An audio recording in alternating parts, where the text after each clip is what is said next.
Baik, kita mulai. Assalamualaikum warahmatullahi wabarakatuh. Waalaikumsalam warahmatullahi wabarakatuh.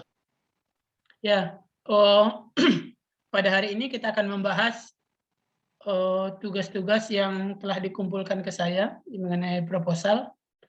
Jadi ada 2 proposal ya, proposal realistis dan proposal mimpi mengubah dunia. Ini pertemuan keberapa sekarang?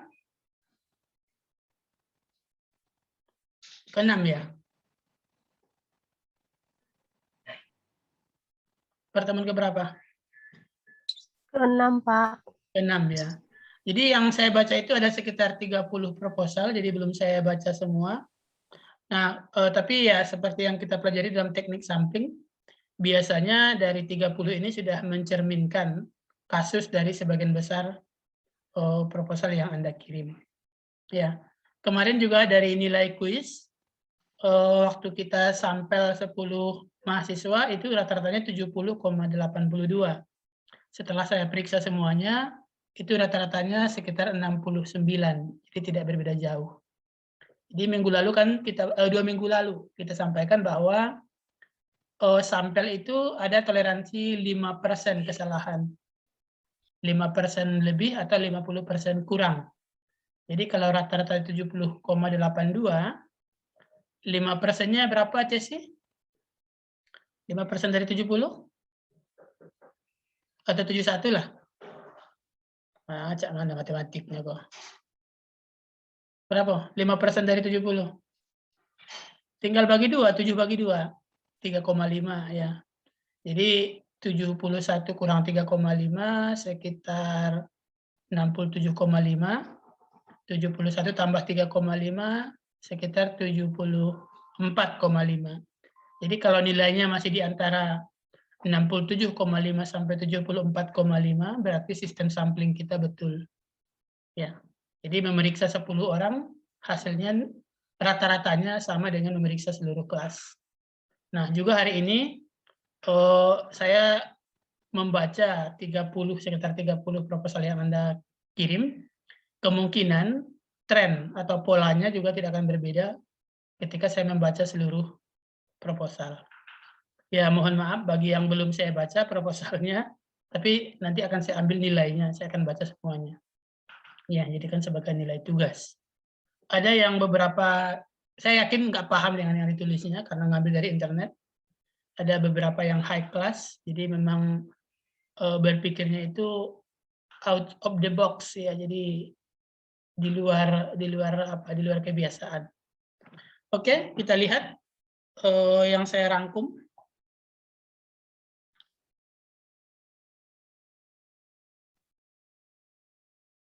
Kelihatan ya? Ya, kelihatan? Halo? Kelihatan, Pak.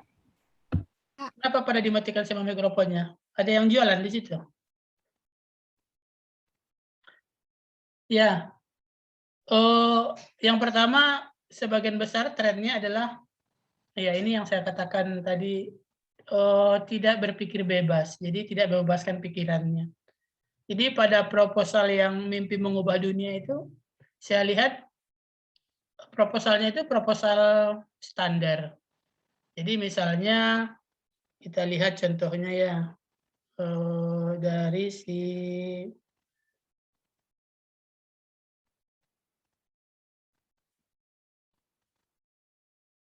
dari si Zalia ya, yang saya baca tadi itu, bahaya banyaknya suara kokok ayam selama melakukan penelitian melalui Zoom meeting, selama melakukan perkuliahan melalui Zoom meeting segala mata kuliah semester 5 pukul 8 sampai 10. Banyaknya suara kokok ayam selama perkuliahan melalui Zoom meeting segala mata kuliah semester 5 mulai pukul 8 sampai pukul 10. Ya, ini bagus apa ya, terima kasih sudah ngirim proposalnya. Tapi ya ingat ya, judul proposal kita adalah mimpi mengubah dunia. Apakah kira-kira dengan mengetahui jumlah suara kokok ayam selama melakukan perkuliahan mata kuliah semester 5, apa kira-kira target mengubah dunia di sini? Jadi ide yang dibuat di sini bukan ide sesuatu yang akan mempermudah hidup orang, menghemat waktu, menghemat biaya, bukan, ya, sangat masih jauh dari yang kita harapkan ide-ide gila dalam mengubah dunia. Ya. Jadi dalam melakukan penelitian ada dua hal. Yang pertama, kita kadang melakukan sesuatu yang mengikuti rasa penasaran. Jadi menjawab rasa penasaran yang ada di dirinya. Itu bagus ya, jadi kita selalu berpikir rasional. Semua ada alasannya, jadi kita tidak melakukan sesuatu secara asal. Tapi yang kedua, yang diingat bahwa dalam penelitian kita harus memberi manfaat. Ya, memberi manfaat. Jadi kalau bisa dua ini digandengkan. Yang pertama adalah memenuhi rasa ingin tahu, memenuhi rasa penasaran. Sedangkan yang kedua adalah bukan hanya sekedar memenuhi rasa ingin tahu, tapi juga memberi manfaat. Mempermudah kehidupan, melestarikan bumi, menghemat waktu, biaya, dan tenaga. Mana Zalia? Ada Zalia? Ada, Pak. Nah, kira-kira apa yang diharapkan mengubah dunia dengan penelitian ini? Maaf sebelumnya Pak, kemarin tuh kan Bapak menjelaskan tentang yang kayak jalan-jalan tuh. Jadi saya salah tangkap Pak. Saya kira itu tuh lebih kayak mana kita berpikir tentang yang lebih dekat sama kita. Oke, ya betul, berpikir yang lebih dekat sama kita, tapi maksudnya itu menyelesaikan masalah-masalah yang ada di kehidupan kita. Kalau misalnya, kalau ini masalah, mungkin bukan banyaknya suara koko ayam, tapi bagaimana menghilangkan suara koko ayam. Ya, karena kalau menghitung banyaknya suara koko ayam itu belum memberi manfaat ya, belum ya. Oke, tidak apa-apa ya. Kemudian dari proposalnya Zalia ini yang saya komentari, sebentar ke bawah Zalia. Ya. Nah, bagaimana tadi kan di proposalnya Zalia dikatakan mana dia tujuannya itu. Semakin banyak peserta Zoom meeting yang tinggal di pedesaan, maka semakin banyak koko ayam yang akan terdengar. Itu kan prediksinya. Nah, bagaimana Zalia membagi kriteria pedesaan dan perkotaan? Apa dasarnya? Ini juga banyak di proposal yang saya baca. Jadi memberi ukuran, memberi kriteria itu harus jelas. Bagaimana kira-kira Zalia? Mengatakan apakah Curug pedesaan? Apakah Tabak Penanjung pedesaan? Bagaimana membedakan antara Curug dengan Tabak Penanjung? Apa kriterianya? Mungkin lebih ke apanya Pak, kalau misalnya udah itu masih kecamatan, itu tuh masuk ke pedesaan. Tapi kalau udah kabupaten sama kota, itu masuk perkotaan. Oh, ibu kotanya berarti ya? Iya. Apakah dia di ibu kota kabupaten atau di ibu kota kecamatan begitu ya? Iya Pak. Nah, itu ditambahkan harusnya di proposalnya. Jadi untuk itu apa? Kriteria variabel apa itu berarti? Variabel bebas ya. Jadi menentukan mana pedesaan, mana perkotaan. Dan penentuan kriteria itu harus jelas. Hal yang sama saya temukan pada siapa yang membuat proposal tentang rasa buah di Mars dengan di bumi? Siapa? Nggak ada orangnya. Saya baca tadi, mana dia? Si Putri Nesa ada? Nggak ada orangnya. Halo, Putri Nesa ada? Iya, Pak. Nah, ini sama dengan Putri Nesa ya. Jadi Putri Nesa kan mau melihat beda rasa buah antara buah yang ditanam di Mars dengan buah yang ditanam di bumi. Nah, Iya, Pak. kira-kira rasa itu sangat susah diukur.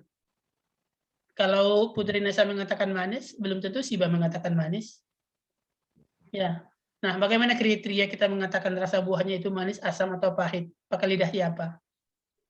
Terus yang kedua, kalau hari ini misalnya si Intan sudah makan buah yang dari bumi, besok kalau dia makan buah dari Mars itu sudah ada persepsi yang berbeda dibanding orang yang belum pernah makan buah. Coba si Putri Nesa, bagaimana kira-kira mengatasi hal ini?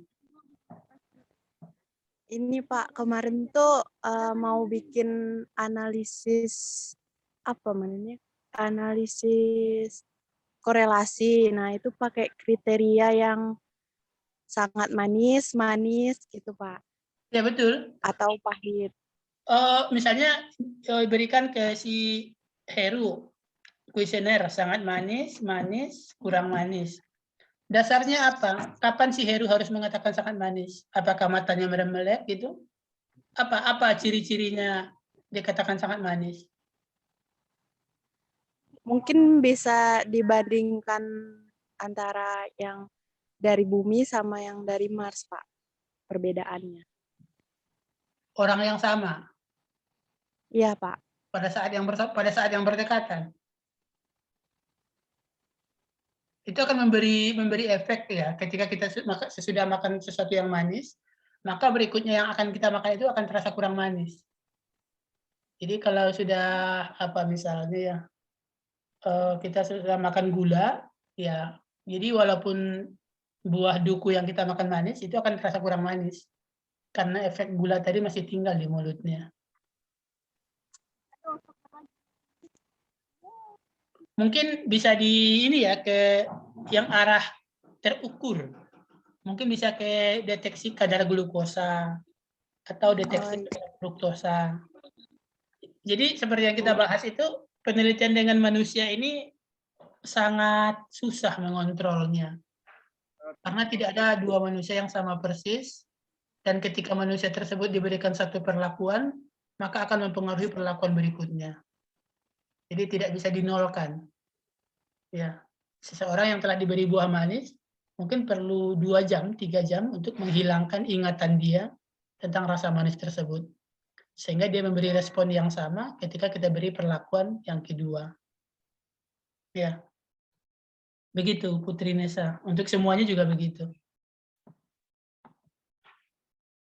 Baik, jadi hal ya ini yang pertama yang saya garis bawahi ini. Jadi pikirannya belum bebas, masih terkungkung. Ada beberapa contohnya yang si Gading. Gading itu bagaimana membuat rumah dalam balon udara. Jadi rumahnya dalam bentuk balon udara yang diisi helium, jadi di udara, tidak lagi menggunakan tanah, jadi tidak lagi sewa tempat. Nah itu contoh-contoh yang ide gila. Terus ada lagi yang siapa yang saya baca itu? Oh ini, bagaimana peran lebah dalam menyerbuki tanaman. Jadi satu kotak percobaan diberikan tanaman, diberikan lebah. Satu kotak tanaman lagi diberikan tanaman dan tanpa lebah. Nah, kira-kira seberapa besar peran lebah dalam melakukan penyerbukan tanaman? Ya. Kemudian si Lopi ya. Lopi ini usulannya yaitu cara apa? Mana Lopi? Ada Lopi? Ada, Pak. Apa judul penelitiannya kemarin tadi? Kalau yang mimpi ini, Pak, mengubah dunia. identitas jamur Apresyrus sp pada soma yang dijual pada pasar Pagar Dewa Kota Bengkulu, Pak. Oh ya. Nah, bagaimana cara penelitian aspergillusnya? Nah, Pak, Bagaimana kita menentukan ada aspergillus atau tidak pada soma tersebut? mungkin kita mengamati somainya, Pak. Nah, berarti nggak bisa.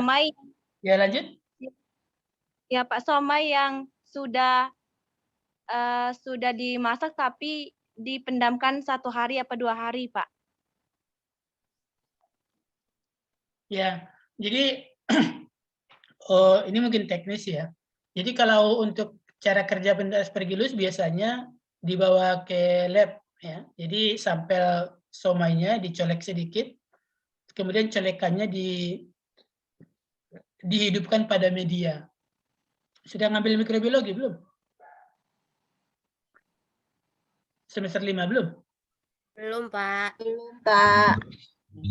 Ya, jadi cara bekerjanya biasanya begitu. Jadi dipakai misalnya pakai cotton bud, pakai korek kuping, dioleskan pada somainya. Nanti hasil olesan dari cotton bud tersebut dioleskan pada media di laboratorium. Tunggu misalnya 2 kali 24 jam, apakah ada aspergillus yang tumbuh pada media tersebut atau tidak. Ya.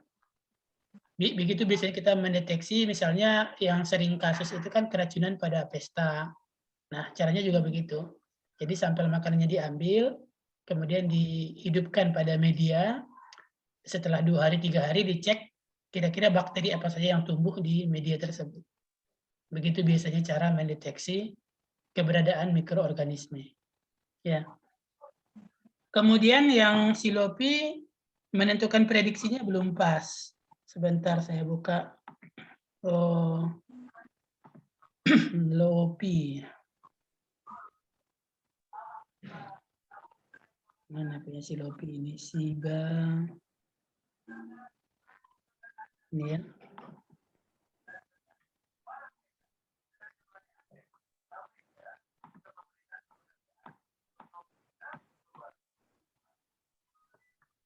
Oh, coba semuanya ya. Ini prediksi hasil yang dibuat Silopi, bahwa dari hasil yang didapat, Aspergillus membentuk bahan spora yang disebut conidium dengan tangkainya conidiofor.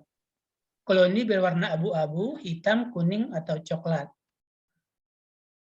Dikatakan positif apabila ditemukan spora atau hipa.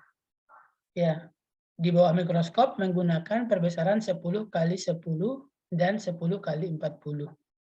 Apakah kira-kira itu prediksi hasilnya? Ingat tadi judulnya, saya bacakan judulnya ya.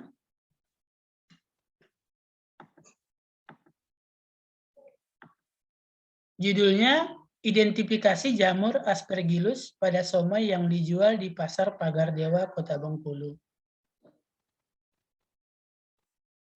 Itu kira-kira itu hasilnya. Belum, Pak. Apa seharusnya prediksi hasilnya? Terdapat jamur Aspergillus pada somai yang dijual di Desa Pagar Dewa pada waktu 2 hari. Ya, jadi H0-nya terdapat, ya tergantung prediksinya apa. Kalau prediksinya ada, berarti hipotesisnya adalah terdapat jamur Aspergillus pada somai yang dijual di Pasar Pagar Dewa. Kemudian H1-nya adalah tidak terdapat jamur Aspergillus pada jamur somai. Ya, itu seharusnya yang diprediksi hasilnya. Ya. Kita pindah ke contoh lain. Pak, ya. Mohon maaf, share screen-nya memang di halaman yang pertama tadi lah, Pak. Yang deskriptif ya, masih deskriptif. Oh, iya. Ini beberapa ide yang ide gila, ide yang memang spektakuler. Ada yang pertama itu kacamata pembaca pikiran, itu dari Nursanti. Kemudian ada kamera pendeteksi penyakit dari Novita. Nah, dua-duanya ini sama. Landasan teorinya belum duduk. Ya, jadi kalau kita membuat suatu usulan, sudah ada data awal, jadi tidak terlalu mengada-ada. Coba saya share punya si Novita ya. Novita dan Nursanti.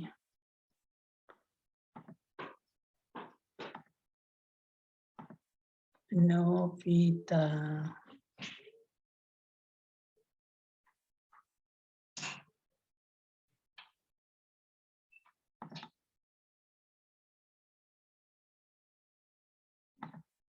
Nursanti.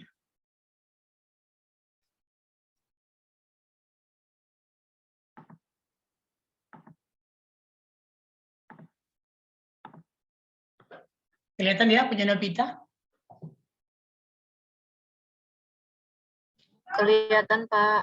Ya. Dan, Pak. Jadi ini bagus ya, idenya spektakuler. Dapat dari mana idenya Novita? Ada Novita di sini? Ya. Ada Pak, ini Dari mana? cuma dapat idenya karena kan sekarang ini banyak penyakit-penyakit yang kurang diketahui, jadi juga kan sulit di masa sekarang ini. Jadi berpikir gimana caranya tidak terlalu banyak mengeluarkan biaya, namun kita tahu apa penyakitnya, seperti itu sih Pak, dapat ide seperti ini. Ya. Oh, ini bagus ya. Oh, bagaimana kita tidak perlu lagi tes laboratorium, tidak perlu mengantri, tidak perlu mengalami kesakitan. Nah, cuma di sini Novita tidak menyebutkan landasan teorinya. Apa kira-kira landasan teorinya?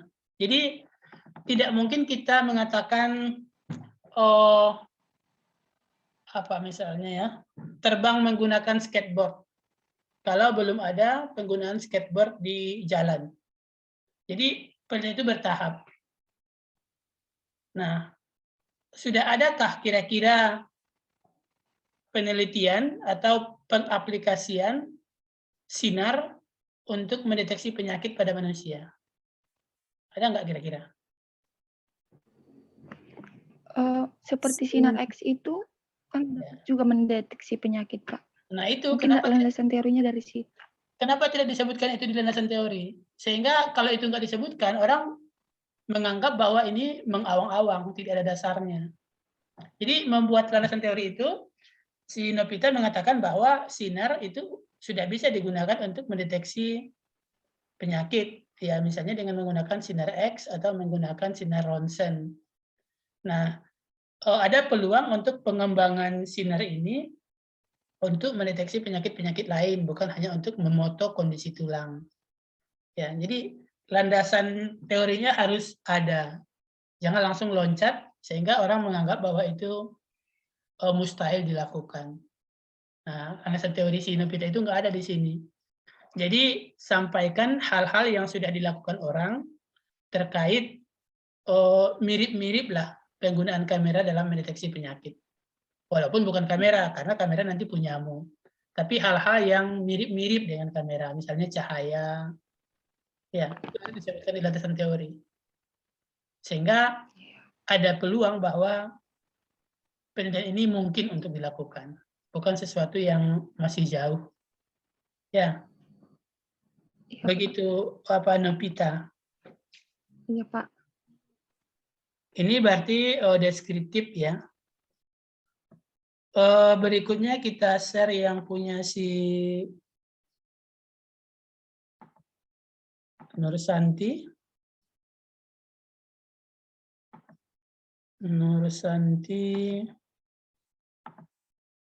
Ini ya.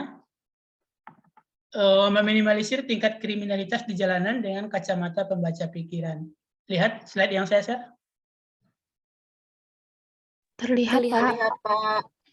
Nah, ini juga sama, bagus. Sangat bermanfaat. Cuma apa penelitian, apa dasar teori yang sudah ada. Sehingga membuat orang berpikir bahwa ini mungkin untuk dilakukan. Pernah ada apa yang bisa membaca pikiran alat? Mana si Nursanti? Ada Nursanti? Ada, Pak. Nah, dari mana dapat ide ini? Sebenarnya kemarin tuh ada sempat lihat yang itu, Pak. Ada yang seperti yang peneliti yang kemarin tuh itu dia tuh kan meneliti kamera pembaca pikiran. Yeah. Saya lupa namanya, Pak. Nah, dari situ tuh saya mikir kayak muncul ide pertama tuh saya mau buat laser pembaca pikiran kan. Itu kayaknya agak susah kan kalau laser, kalau kacamata tuh mungkin bisa kalau kita pakai kemana-mana. Jadi tuh dari situ saya punya idenya. Iya, bagus. Iya. Cuma kita harus membuat dasar teori yang agak kuat. Kamu sudah pernah baca tentang lie detector belum? Detektor kebohongan itu. Oh, belum sih Pak, tapi pernah kayak lihat ada orang di YouTube gitu. Itu bisa jadikan dasar bahwa kita bukan kita ya, alat mampu membaca pikiran orang. Ya, saya nggak tahu bagaimana caranya lie detector itu. Tapi detektor itu bukan orang, itu alat. Jadi sudah ada tahapan awal. Nah, sekarang Nur Santi mau mengembangkan dalam hal yang lebih praktis dalam bentuk kacamata. Jadi untuk tes lie detector tidak harus ke kantor polisi, tapi semua orang punya alatnya. Ya, sangat bermanfaat. Sangat bagus. Jadi seperti inilah yang sebagai ide-ide yang mengubah dunia, yang bisa mengubah dunia. Idenya memang jauh, tapi dasar teorinya itu ada. Dalam hal yang sederhana orang sudah melakukan. Sama tadi seperti yang disampaikan oleh si Novita, ya bagaimana menggunakan kamera untuk mendeteksi penyakit. Sekarang dari ITS, dari Teknologi 10 November, mereka punya strip seperti kertas asam basa. Pernah pakai enggak? Kertas PH? Kenapa? Kenapa? Nah, itu bisa dipakai untuk mendeteksi apakah suatu makanan mengandung daging babi atau tidak. Ya, jadi dulu mungkin tidak terbayang oleh orang sesimpel itu. Jadi hanya bawa kertas seperti kertas PH, sebelum makan kita celupkan ke kuah baksonya. Nah, bisa mendeteksi apakah makanan tersebut mengandung daging babi atau tidak. Jadi ide-ide besar itu ya berawal dari hal-hal yang telah ada. Kemudian dipadukan dengan pikiran untuk mempermudah kehidupan, untuk membuat kehidupan lebih simpel. Ya, bagus tadi yang Nur Santi dan Novita, kekurangannya hanya di menyampaikan hal-hal yang sudah dilakukan terkait dengan idenya ini. Jadi kita tidak mungkin meloncat langsung ke lantai 10 tanpa pernah meloncat ke lantai 2. Ya, ada quote yang mengatakan bahwa jangan percaya seekor ular bisa memakan kelinci kalau dia belum pernah memakan apa? Memakan yang lebih kecil dari kelinci, memakan tikus misalnya, atau memakan mencit. Ya, jadi setiap langkah besar itu selalu biasanya ada langkah kecil sebelum itu.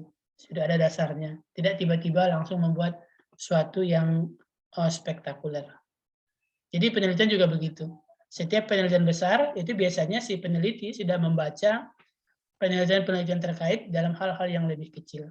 Baru kemudian di kepalanya itu muncul ide untuk membuat sesuatu yang lebih besar. Ya. Oke. Kemudian contoh yang ketiga dari si Gading. Masih berapa menit ini? 6 menit masih bisa ya. Saya share yang punya si Gading.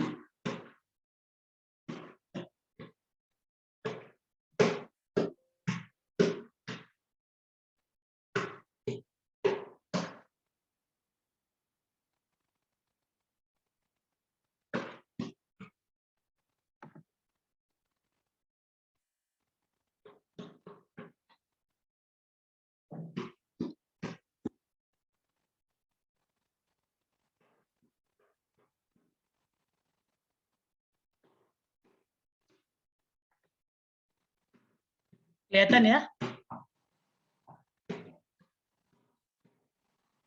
Ya, jadi yang punya si Gading ini adalah pemanfaatan gas helium sebagai bahan utama untuk pembuatan rumah terbang. Terserah. Jadi di sini dikatakan sebagai anti bencana, tapi tidak mesti sebagai anti bencana ya. Cukup sampai rumah terbang itu sudah spektakuler. Apakah mau digunakan untuk rekreasi? Apakah mau digunakan untuk transportasi? Apakah mau digunakan untuk anti bencana? Terserah. Tapi idenya adalah bagaimana cara membuat rumah terbang dengan memanfaatkan gas helium. Mana Gading? Ada Gading? Hadir, Pak. Dari mana dapat ide ini? Dari sebuah film kartun. Apa isinya? Jadi ceritanya itu seorang kakek itu ingin keliling dunia dan akhirnya kayak buat rumah dengan atasnya itu diisi dengan balon-balon banyak dari gas helium. Ini mungkin dilakukan. Tapi apa kendalanya kira-kira? Ini bisa. Waktunya gimana? Untuk uji cobanya itu pastinya terus berulang dan membutuhkan waktu yang lama pastinya, Pak.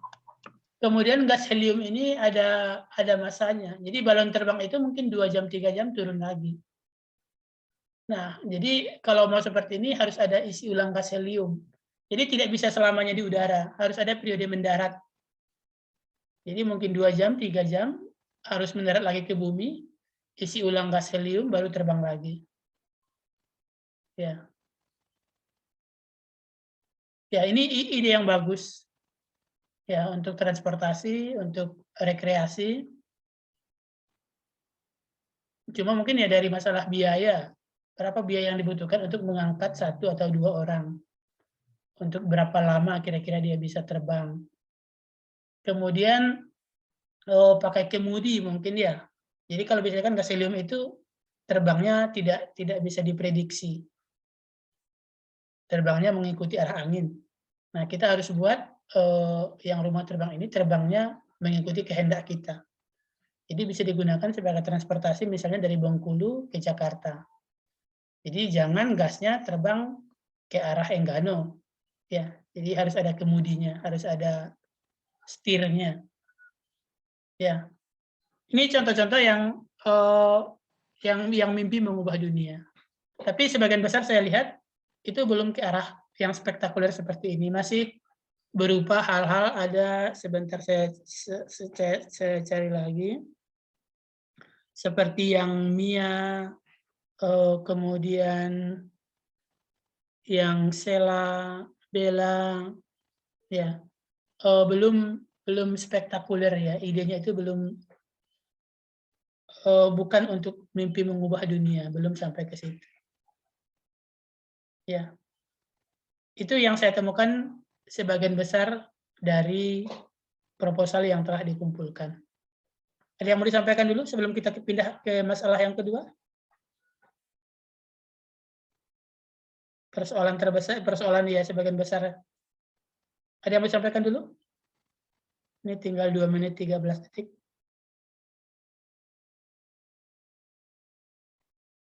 Tidak ada? Oke, kita Tidak ada, Pak. Ya, kita pindah ke yang kedua. Masalah terbesarnya yang saya temukan adalah, nah ini yang kedua ya, masalah desain angket. Jadi kita lihat contoh satu ya, jadi biar lebih tuntas. Si Sandy dan si Novla.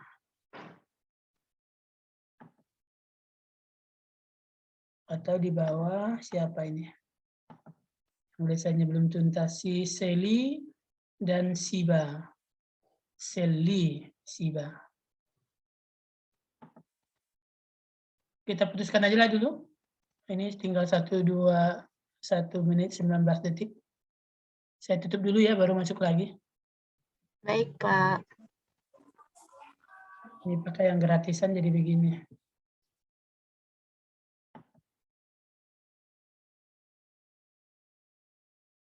Share screen.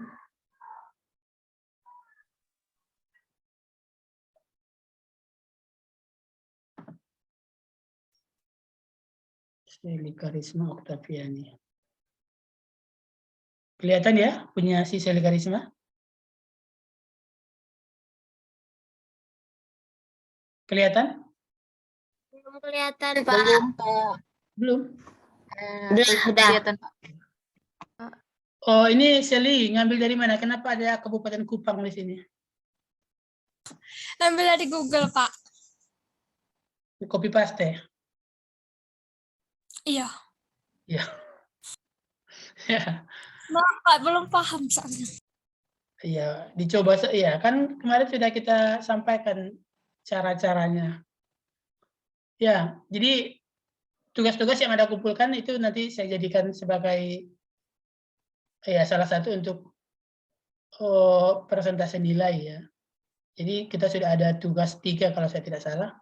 membaca jurnal nasional, membaca jurnal internasional, proposal, dan 1 kuis ya, yang akan nanti masuk dalam komponen penilaian. Mungkin nanti ditambah dengan ujian tengah semester. Nah, ini yang diambil dari Sally ini, efisiensi teknis dan profitabilitas peternakan rakyat ayam broiler di Provinsi Bengkulu. Tujuannya adalah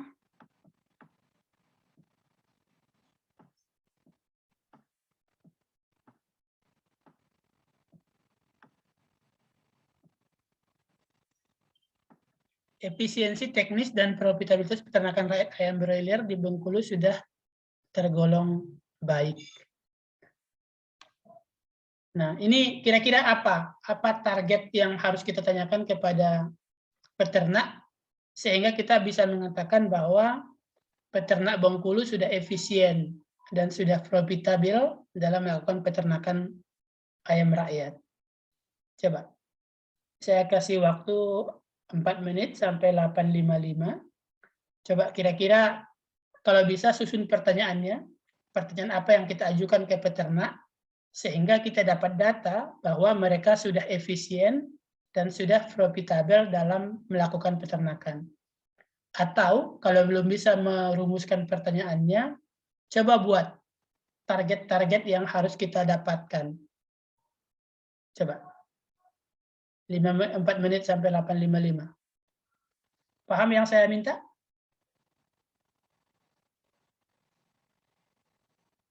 Halo?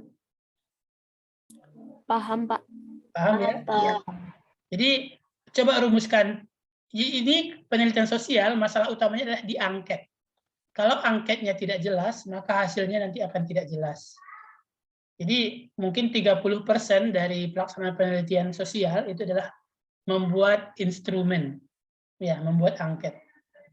Nah, sekarang tujuan kita adalah untuk mengetahui efisienkah atau profitabilitaskah. Profitabilitas itu artinya mendatangkan keuntungan yang maksimalkah sistem peternakan ayam broiler di Provinsi Bengkulu. Nanti kita akan mewawancarai mungkin 10-20 peternak ayam. Nah, kira-kira daftar pertanyaan apa yang harus kita sampaikan kepada mereka, sehingga kita bisa sampai pada kesimpulan bahwa kerja mereka sudah efisien. Kerja peternak itu sudah mendatangkan keuntungan yang maksimal. Coba buat daftar pertanyaannya. Kalau belum bisa membuat daftar pertanyaannya, coba kira-kira rumuskan arah pertanyaannya kemana, apa saja yang harus kita ketahui. Coba, waktu sekitar ya sampai 8.57, coba. Silakan.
Sudah 856, coba siapa yang sudah punya daftar pertanyaannya?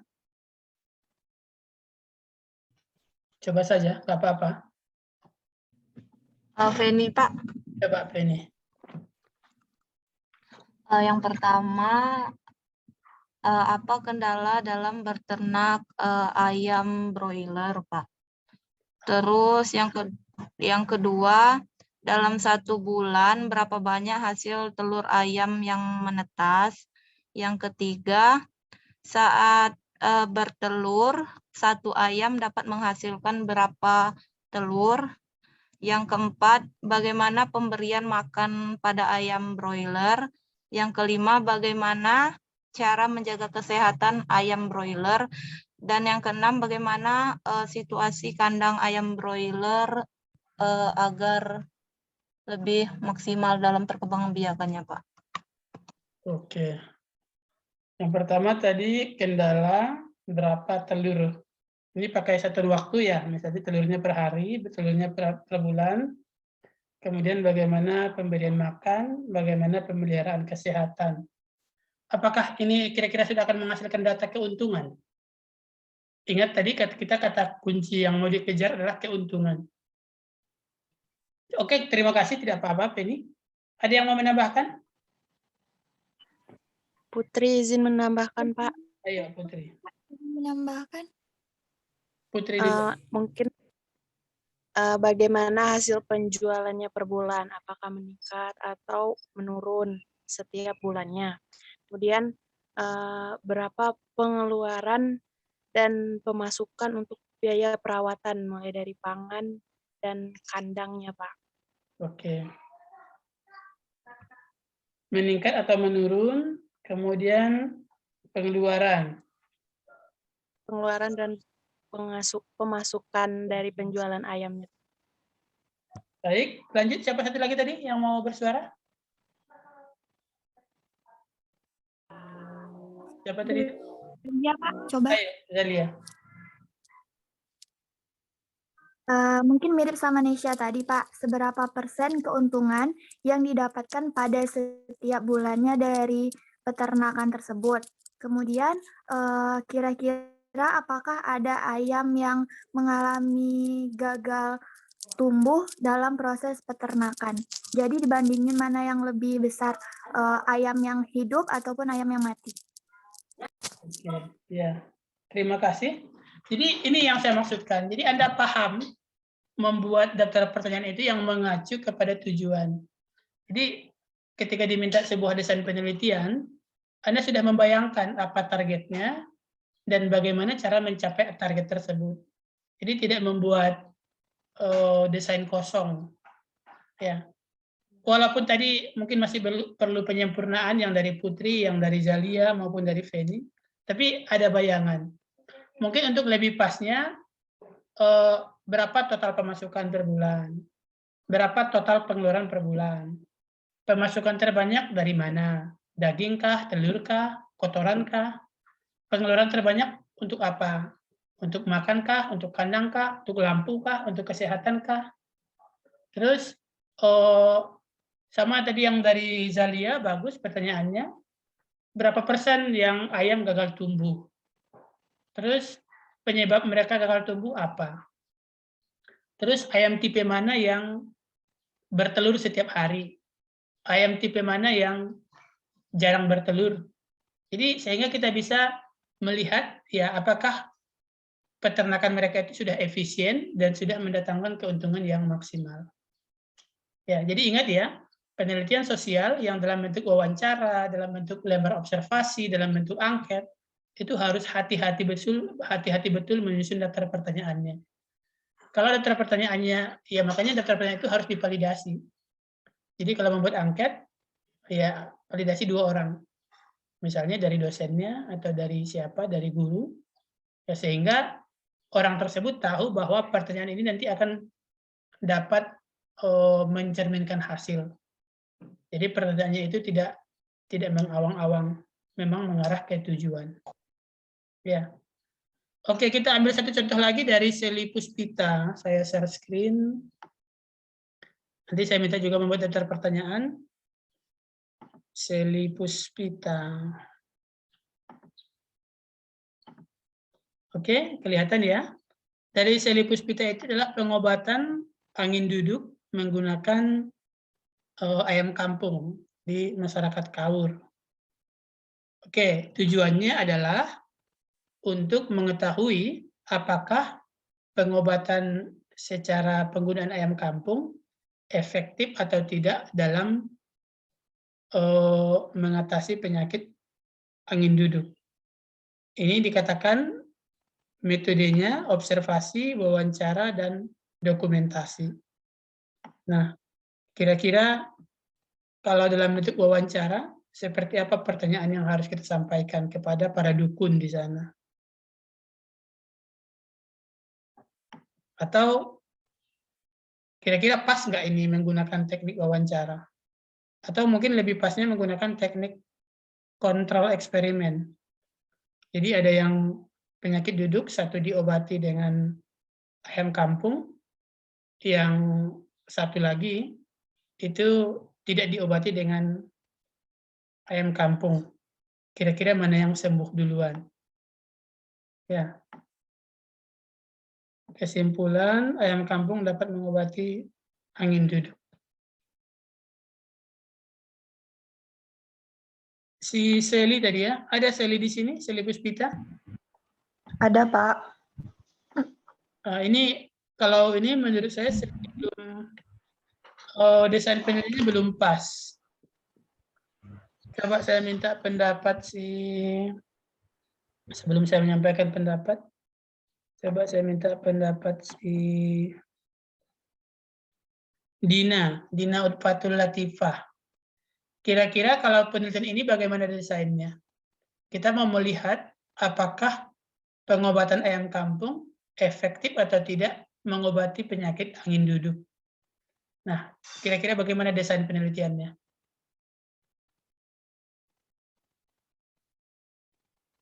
Ayo Dina, ada Dina?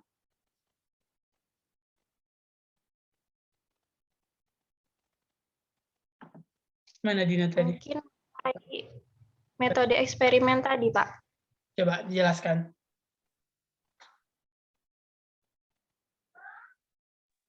Nah, jadi nanti kalau ada orang yang sakit angin duduk, itu nanti ya seperti yang Bapak sampaikan tadi, misal ada yang dengan kontrol dan ada yang eksperimen gitu, Pak. Untuk yang kontrol itu mungkin dengan didiamkan aja gitu, Pak. Atau dengan pengobatan yang bukan ayam kampung ya. Yang bukan ayam kampung. Selanjutnya untuk yang eksperimen itu dengan yang ayam kampung tadi, Pak. Oke, terus hasilnya adalah 1, 0 ya. 1 kalau sembuh, 0 kalau tidak sembuh. Baru dianalisis nanti secara ANOVA. Apakah datanya berbeda nyata antara yang diobati dengan ayam kampung dengan yang tidak diobati ayam kampung.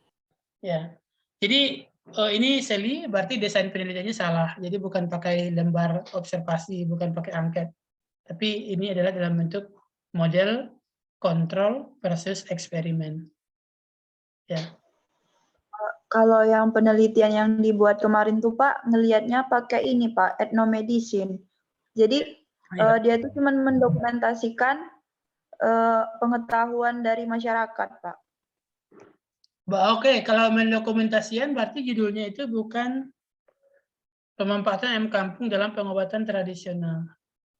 Oh, berarti deskripsi itu ya. Kira-kira apa hasilnya? Iya, Pak. Coba kesimpulan, sebentar. Kesimpulan bahwa ayam kampung dapat mengobati angin duduk. Berarti bukan ke sini kesimpulannya kalau hanya deskripsi. Kalau deskripsi maka hasilnya nanti adalah tata cara pengobatan angin duduk dengan menggunakan ayam kampung. Itu hasilnya. Jadi hasilnya itu dalam bentuk cara kerja. Bukan dalam bentuk apakah efisien atau tidak. Ya, jadi beda ya, satu penelitiannya dalam bentuk deskriptif, memaparkan, yang satu lagi tadi dalam bentuk kausalitas, pengaruh hubungan sebab akibat. Oh, berarti targetnya di sini hanya deskriptif ya, hanya memaparkan. Iya, Pak. Tapi sebenarnya Pak, kemarin mau buatnya memang yang eksperimen, tapi masih bingung sama metode yang mau dipakai itu gimana gitu, Pak. Ya, kalau eksperimen Sebenarnya mau membandingkan. Lanjut. Iya. Sebenarnya tuh mau membandingkan apakah bisa gitu. Soalnya kan Pak, cara kerjanya itu setelah saya kan wawancara juga Pak dengan orang-orang yang ada di sini. Terus katanya cara kerjanya itu kalau misalkan ada orang yang kena angin duduk, ayamnya itu langsung disembelih atau langsung dipotong dari bagian tengah, kemudian langsung ditempel di bagian yang sakit. Nanti kalau memang itu benar angin duduk, ayamnya bakal kering. Makanya bingung Pak kalau misalkan seandainya, tapi kalau misalkan kering, nanti langsung otomatis langsung sembuh. Makanya kalau misalkan kering itu bagaimana gitu Pak? Kok bisa sampai kering? Oke. Itu Pak, mau pembuktian kemarin Pak. Itu berarti kayak deskriptif memang tujuan penelitiannya, yaitu memaparkan cara kerja, bukan mau melihat seberapa efektif. Jadi Iya, Pak. dari awal sampai analisis data sudah betul, nah pas diprediksi hasilnya diganti. Jadi bukan menyimpulkan bahwa ayam kampung dapat mengobati angin duduk, tapi prediksi hasilnya adalah bagaimana cara pengobat tradisional menggunakan ayam kampung dalam mengobati angin duduk. Jadi hasilnya itu mirip dengan narasi, ya, bukan angka.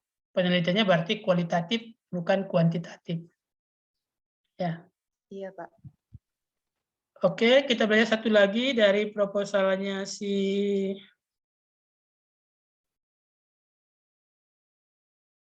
Seli Karisma tadi sudah belum? Oh, peternak sudah ya? Sudah, Pak. Tiba sudah. Seli sudah. Kita lihat contoh berikutnya yang saya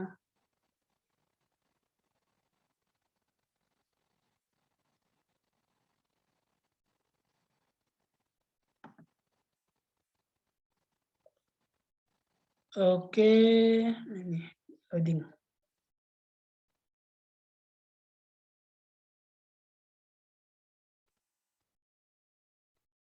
Si Yesi Marentika dan si Feni. Saya buka dulu. Yesi Marentika. Satu lagi punya si Feni. Yesi Marentika analisisnya dalam bentuk sama, mirip dengan si Seli tadi. Apakah ini eksperimen atau dalam bentuk narasi? Kemudian yang si Feni ada beda nyata jujur yang baru pertama kali saya dengar ini. Coba kita lihat dulu. Share screen. Yesi Marentika. Ya, ini kelihatan ya. Implementasi novel menggapai negeri 5 menara terhadap motivasi anak bangsa. Ini yang karyanya siapa? Siapa yang sudah baca novelnya? Negeri 5 menara. Pak. Hah? Nonton filmnya, kalau baca belum, Pak. Kalau baca belum. Jadi desain penelitiannya itu mendeskripsikan tentang segala sesuatu yang berkaitan dengan motivasi belajar anak dalam menggapai 5 menara. Prediksi hasilnya dapat memotivasi anak bangsa. Ya. Oke. Jadi prediksi hasil bahwa novel ini dapat memotivasi anak bangsa. Coba Intania Oktaria. Kalau target penelitiannya adalah novel ini mampu memotivasi anak bangsa. Kira-kira bagaimana desain penelitiannya? Dengan melakukan wawancara kepada anak-anak yang telah menonton atau membaca novel. Ya, berarti harus anak-anaknya harus telah membaca atau telah menonton. dan kemudian diberikan angket atau kuesioner apakah mereka mengalami peningkatan motivasi setelah membaca atau menonton. Itu ya? Sepakat semuanya? Sepakat nggak semuanya seperti itu desainnya? Sepakat. Nah, tapi di desain yang dibuat siapa tadi yang punya ini? Si Yesi, bahwa ada konten analisis. Ya, konten analisis itu mengungkapkan isi buku, menggambarkan situasi penulis dan masyarakat pada waktu buku ditulis. Jadi agak berbeda antara desain dengan prediksi data. Kalau dari desain yang ditulis si Yesi ini adalah analisis bahasa yang digunakan.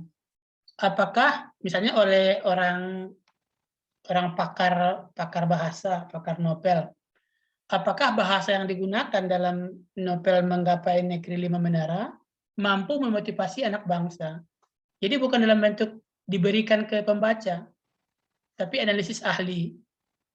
Jadi misalnya ahli bahasa, ahli motivasi, siapa misalnya ada JS Badudu, ada siapa ahli psikologi pendidikan, ada Ibu siapa?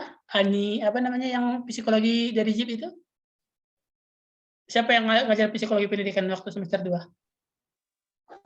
Ani Suprapti, Pak. Nah, Ibu Ani Suprapti. Jadi mereka itu diminta baca, dan kemudian setelah mereka baca diminta pendapat, apakah novel ini akan menggugah motivasi atau tidak. Itu kalau dari desainnya. Jadi bukan diberikan kepada orang untuk dibaca, bukan. Tapi analisis menurut ahli, apakah buku kata-kata, apakah bahasa dalam novel ini mampu untuk menimbulkan motivasi atau tidak. Tapi dari prediksi hasil lebih kepada yang disampaikan tadi. Buku ini diberikan kepada pembaca atau filmnya ditontonkan kepada pembaca. Setelah mereka membaca menonton, baru ditanya seberapakah naiknya motivasi mereka. Ya, mana Yesi? Ada Yesi? Ada, Pak. Nah, sebenarnya yang dimaksud yang mana? Maksudnya itu, Pak, ini apa? Memberikan kepada anak-anak tadi itu, Pak. Karena kan kalau pakai metode yang konten analisis tidak memungkinkan, Pak. Oke, ya. Berarti ya, jadi dari kasus demi kasus, makalah-makalah yang saya tampilkan yang kita bahas, jadi mudah-mudahan sebenarnya bisa mengajar ya, membuat konsisten antara latar belakang, antara desain, sampai ke prediksi data. Jadi tidak lagi campur-campur. Jadi kalau tadi ini ya, dari satu penelitian CSI ada 2 peluang, apakah dalam bentuk analisis konten dari para ahli, nanti hasilnya adalah dalam bentuk narasi atau bahasa, atau dalam bentuk eksperimen antara kelompok kontrol yang tidak membaca buku dengan kelompok eksperimen yang membaca buku. Variabel responnya nanti adalah seberapa besar motivasi mereka dalam hidup atau dalam belajar.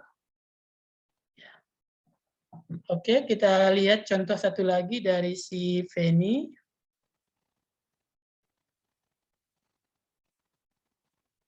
Ya, pengaruh tanah dari bumi dan tanah dari planet Mars terhadap pertumbuhan biji kacang hijau.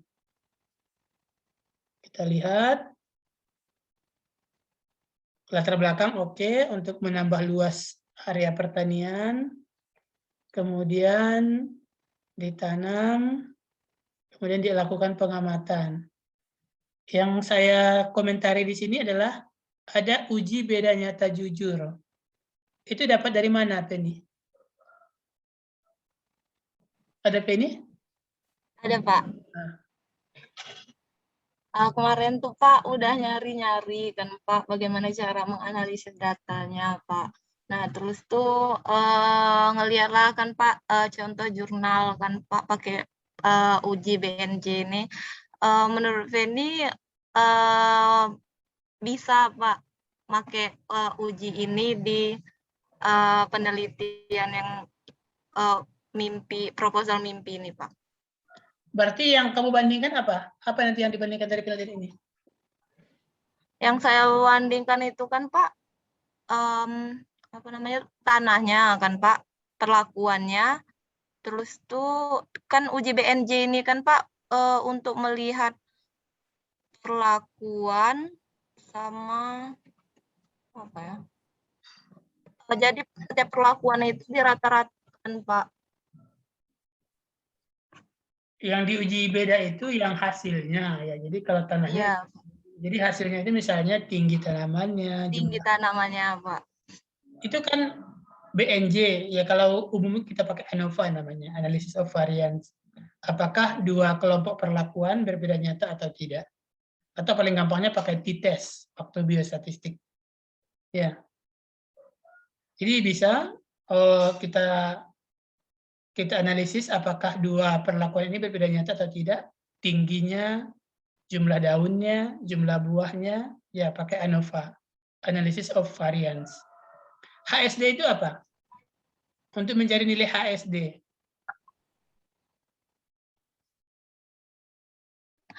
Nilai HSD itu kemarin tuh Pak, sebelum masuk ke itunya tuh ada mencari nilai HSD Pak. Ini lupa juga Pak. Nggak tahu juga apa HSD-nya. Tahu Pak. Kan sebelumnya itu tuh dicermati dulu Pak ujinya. Oke ya. Jadi saya pertama kali dengar uji BNJ dan HSD ini. Oke, kita dari ISI dan Feni tinggal 2 menit lagi, 1:37. Ya, jadi proposal-proposal yang realistis ini nanti saya komentari, saya kembalikan ke Anda, saya ambil juga nilainya. Jadi masih banyak yang, ya, jadi dari tugas Anda saya bisa lihat seberapa paham Anda yang saya sampaikan tentang desain penelitian. Ya, jadi tadi masih banyak yang kurang pas, membuat desain, membuat benang merah yang lurus antara desain dengan prediksi hasil. Kemudian ada juga yang judulnya terbalik. Sebentar, mudah-mudahan masih cukup 1 menit. Aduh, putus lagi nih. Siapa yang judulnya terbalik itu? Nanti kalau putus nyambung lagi ya.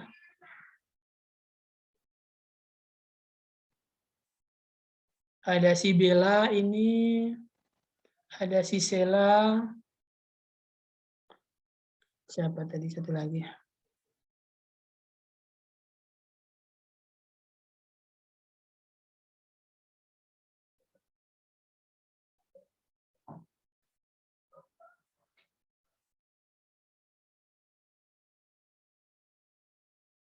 Si Akresia. Oke, kita putuskan aja dulu. Ada nanti si Akresia. Kita bahas agak 4 lagi baru kita selesai ya. Ada 4 lagi betul. Boleh bahas Coba Heru. Kalau dia buat si Akresia seperti ini, berdasarkan tingkat kesusahan judul skripsi. Coba kamu bagi. Judul seperti apa yang susah, judul seperti apa yang gampang, judul seperti apa yang agak susah, judul seperti apa yang agak gampang. Kalau menurut saya sih susah semua, Pak. Nah, kira-kira bagaimana? Nggak mungkin penelitian dilakukan. Padahal bagus loh tujuannya ini. Pengaruh tingkat kesulitan skripsi terhadap kondisi kesehatan misalnya. Atau kalau mau lebih vulgar lagi, pengaruh pemilihan dosen pembimbing terhadap kesehatan saat pembuatan skripsi. Itu mungkin lebih terukur ya. Jadi kan ada tipikal dosen yang nggak periksa, ada tipikal dosen yang ribet, ada banyak mungkin tipikal dosen. Kalian juga sudah tahu mana yang killer, mana yang gampang, mana yang favorit, mana yang nggak disukai. Itu mungkin lebih terukur ya daripada tingkat kesusahan judul skripsi. Ya, jadi saya ingatkan lagi bahwa dalam penelitian sosial harus panjang perenungan, harus panjang pemikiran dalam membuat angket. Ya, sangat ditentukan oleh angket, sangat ditentukan oleh desain instrumen yang kita buat. Jadi tidak hanya bisa asal sodorkan judul, tapi tidak mempertimbangkan bagaimana cara kerjanya, bagaimana desain penelitiannya. Tugas kita hari ini bukan menyelesaikan masalah si Akresia, tapi kita belajar bagaimana desain yang dibuat si Akresia ini akan membawa masalah, karena instrumennya tidak terukur. Ya. Oke, jadi tidak perlu kita selesaikan masalahnya dengan menentukan prodi mana yang susah, prodi mana yang sulit. Biarlah waktu yang menjawabnya. Kita pindah ke contoh berikutnya dari Zahrotin. Zahrotin, share screen. Zahrotin ini komentar saya, variabelnya tidak murni efek dari perlakuan. Jadi banyak faktor nanti yang mempengaruhi hasil yang ditemukan. Ya, jadi pengaruh konsumsi, kelihatan ya judul Zahrotin? Pengaruh konsumsi ayam geprek terhadap depresi. Mahasiswa Pendidikan Biologi UNIP. Latar belakangnya dikatakan bahwa orang-orang yang makan makanan cepat saji itu memiliki depresi yang tinggi. Sudah dilaporkan dalam jurnal. Oke. Latar belakangnya kuat. Bahwa orang yang sering mengonsumsi cepat saji, depresinya lebih tinggi. Kemudian di sini didesain, dia sudah buat bahwa dibedakan, ada yang konsumsinya 3 kali sehari, ada yang 2 kali sehari, ada yang 1 kali sehari, ada yang tidak pernah. Oke, sudah dibedakan menjadi beberapa kelompok perlakuan. Gejala depresi yang diamati, apakah gangguan tidur, apakah mengalami kesedihan, apakah lelah, apakah emosi tidak stabil, apakah konsentrasi buruk. Jadi variabel responnya oke. Walaupun nanti gangguan tidurnya harus lebih terukur lagi. Apakah tidur jam 10, apakah tidur jam 9, apakah tidur jam 11. Ya, kesedihannya juga harus lebih terukur lagi. Cuma, nah masalahnya banyak faktor yang mempengaruhi, kembali ke masalah khas dalam penelitian sosial. Ketika tim sepak bolanya kalah, depresi. Padahal itu nggak ada hubungannya dengan ayam gepreknya. Tapi ketika malamnya Liverpool kalah, atau Real Madrid kalah, depresi, susah tidur. Ya. Atau misalnya ketika WA-nya nggak dibalas. Atau ketika dia tanya di grup, nggak ada yang respon, depresi. Ya, jadi ini masalah klasik dalam penelitian sosial. Faktor yang timbul tidak semata-mata karena efek dari perlakuan. Tapi banyak faktor yang mempengaruhi. Karena kita tidak bisa mengontrol semua variabel menjadi sama pada manusia, tidak bisa. Ya. Jadi untuk nanti yang mengambil penelitian terkait manusia, terkait sosial, harus hati-hati betul memikirkan semua faktor yang kemungkinan berpengaruh. Tidak bisa disamakan. Tidak bisa, ya makanannya disamakan, sosialnya disamakan, susah menyamakannya itu. Ya. Terus komentar saya untuk Zahrotin tadi, ya betul hanya itu, bahwa variabel terikatnya itu dipengaruhi oleh banyak faktor, bukan murni efek dari perlakuan. Bisa kira-kira Zahrotin mengontrol semua efek nonton bola, efek WA, efek banyak faktor sosial yang mempengaruhi depresi. Bagaimana Zahrotin bisa memastikan bahwa depresi yang dia alami semata-mata karena ayam geprek? Coba bisa nggak Zahrotin? Tidak, Pak. Nah, bagaimana kira-kira? Ini bagus sebenarnya. Bagaimana pengaruh konsumsi terhadap depresi? Yang punya si itu sudah baca belum? Yang punya si Crawford tadi yang 2012, yang disitasi. Bagaimana caranya dia?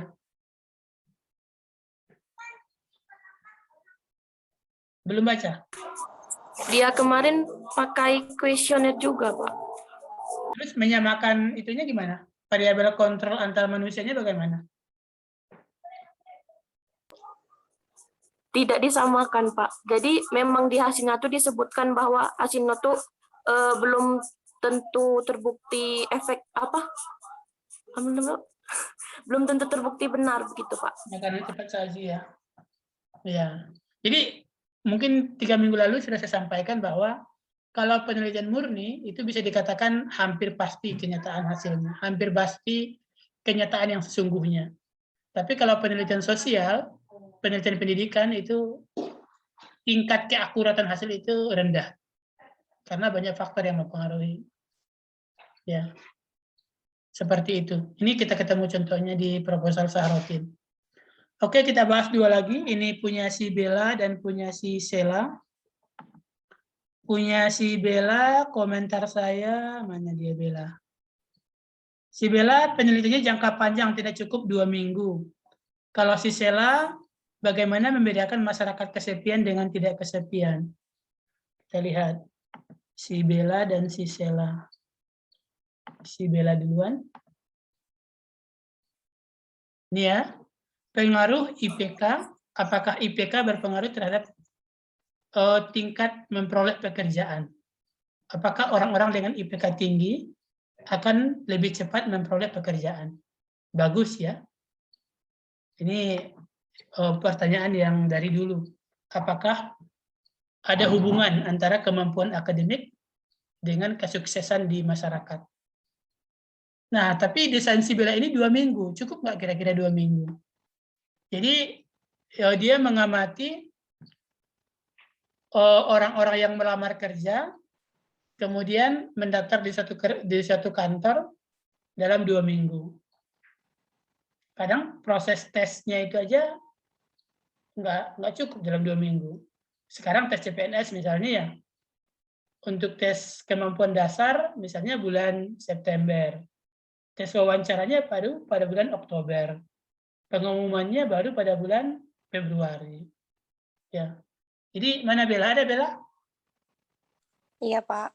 Nah, jadi nggak mungkin ya dalam waktu 2 minggu kita mau melihat pengaruh IPK terhadap kesuksesan dalam pekerjaan. Ya, jadi ini bisa jadi dikelompokkan IPK tinggi, IPK sedang, IPK rendah, kemudian dilihat tingkat kesuksesan mereka dalam memperoleh pekerjaan.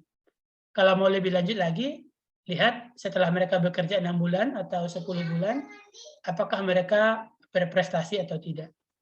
Cuma waktunya nggak mungkin 2 minggu, ya. Harus dalam jangka panjang.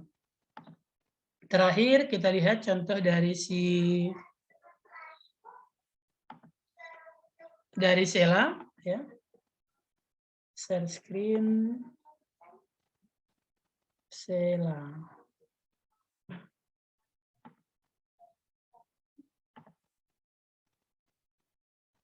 Ya, mengetahui respon masyarakat terhadap pembuatan robot pintar menggunakan memori atau daya ingat manusia.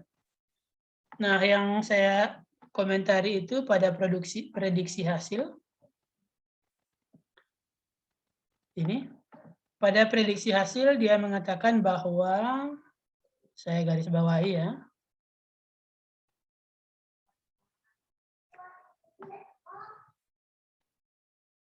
ini,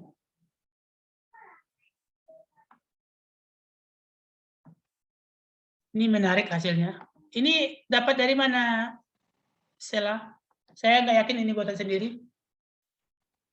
Ada Sela di sini? Itu buatan sendiri, Pak. Dari mana idenya?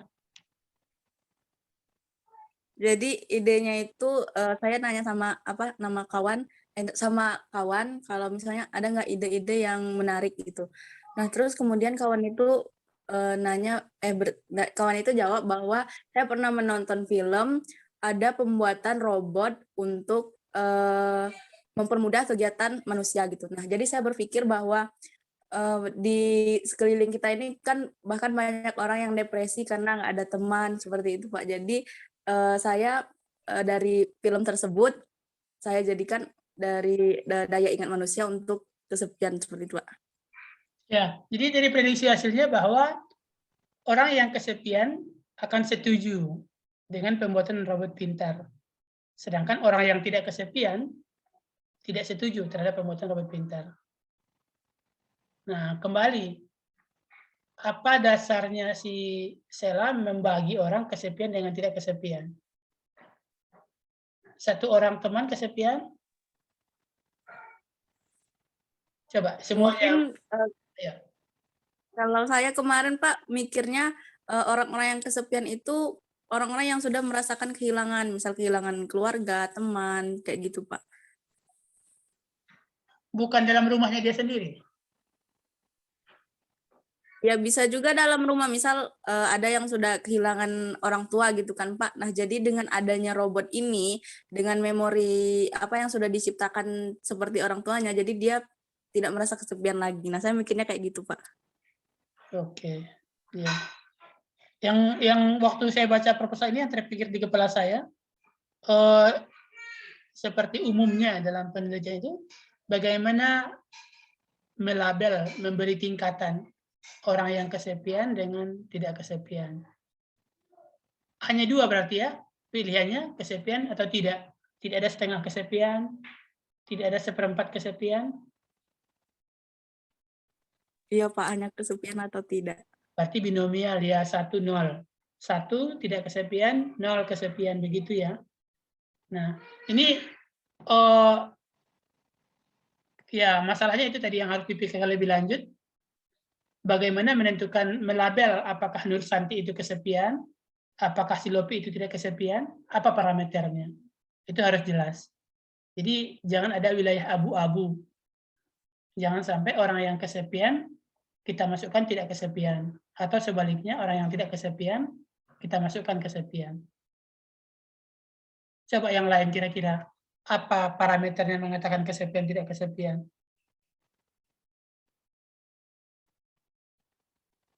Seperti ini nanti akan ketemu di penelitian. Ketika Anda membuat rancangan penelitian, akan ketemu hal-hal yang sulit diputuskan seperti ini. Ya, tapi harus, kalau nggak selesai skripsinya. Ya, harus diberi kepastian. Seperti yang dikatakan Zahrotin tadi, ya pas kita menyampaikan hasil diberikan alas bahwa hasil yang kita temukan kemungkinan dipengaruhi oleh banyak faktor. Tidak murni merupakan hasil penelitian. Ya. Oke, nanti biar tugas si Sela untuk skripsinya bagaimana memberi justifikasi mana yang kelompok kesepian, apa dasarnya, dan mana yang kelompok yang tidak kesepian dan apa dasarnya. Tapi yang jelas, desain itu menentukan hasil. Salah desain, salah hasil. Ya, itu yang perlu kita tanamkan.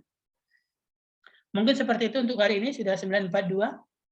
Ada yang mau disampaikan? Nanti saya baca dulu semua proposalnya, saya komentari dalam bentuk track change, baru saya kembalikan. Ya, sekalian juga saya nilai proposalnya. Jadi kalau mengumpul tugas itu jangan asal ya, usahakan memang harus dipikirkan. Ada yang mau disampaikan? Ditanyakan atau apapun?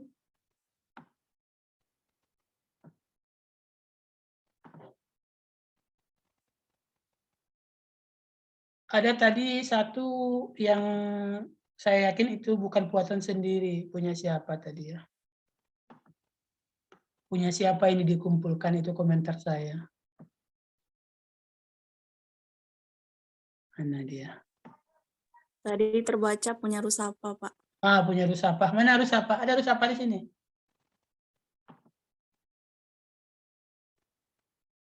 Nggak ada.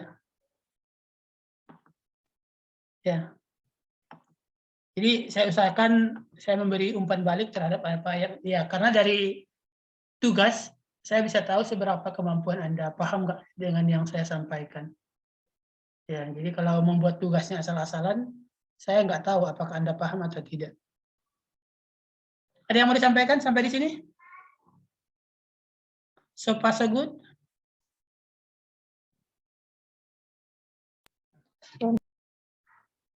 Cukup? Baik, kalau cukup mungkin kita akhiri sampai ini pertemuan ke-6 ya. Berarti kita ada pertemuan satu kali lagi sebelum UTS. Ya. Baik, kita akhiri sampai di sini. Terima kasih. Selamat pagi. Assalamualaikum warahmatullahi wabarakatuh. Waalaikumsalam warahmatullahi wabarakatuh. Terima kasih, Pak. Baik. Terima kasih, Pak. Terima kasih, Pak. Ya. Habis.